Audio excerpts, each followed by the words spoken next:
Welcome PTN cinema. 1991ஆம் ஆண்டு RK Selvamani இயக்கத்தில் மிக பிரம்மாண்டமாக உருவாகி 100வது திரைப்படம் கேப்டனோட திரைப்படம் ரிலீஸ் ஆச்சு. ஏப்ரல் 14.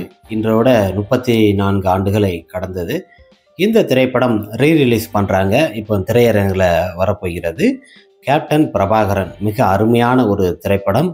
சந்தன கடத்தல், வீரப்பனை பிடிப்பது போல அருமையாக கேரளா போன்ற பல காடுகளில் எடுக்கப்பட்ட ஒரு பிரம்மாண்டமான ஒரு திரைப்படம் தான் கேப்டன். விஜயகாந்த், சரத்குமார் மற்றும் ரூபினி, ரம்யா கிருஷ்ணன், லிவிங்ஸ்டன், மன்சூர் அலிகான் மிரட்டியிருப்பார். வெள்ளத்தனம் இந்த திரைப்படத்தில் மிக விரட்டியிருப்பார்.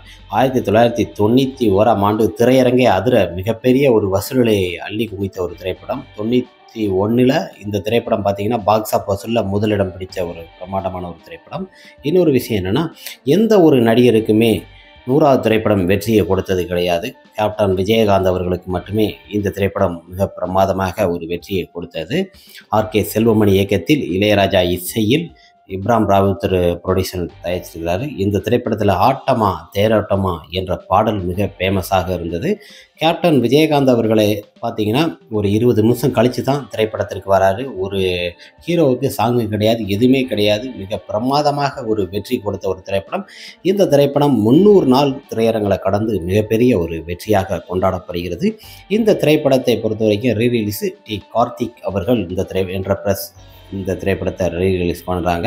மாநகர காவல், இது மாதிரி பல திரைப்படங்களை ரீரிலீஸ் பண்ணியிருக்கிறாங்க.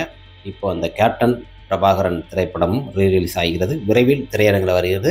சம்மர் டயத்தில் கூட இந்த திரைப்படம் வெளியிடலாம், இல்லைனா இந்த மாதம் எண்டில் கூட இந்த திரைப்படம் வெளியிடப்படுகிறது என்று தகவல் வெளியாகிறது. மிக அருமையான திரைப்படம்.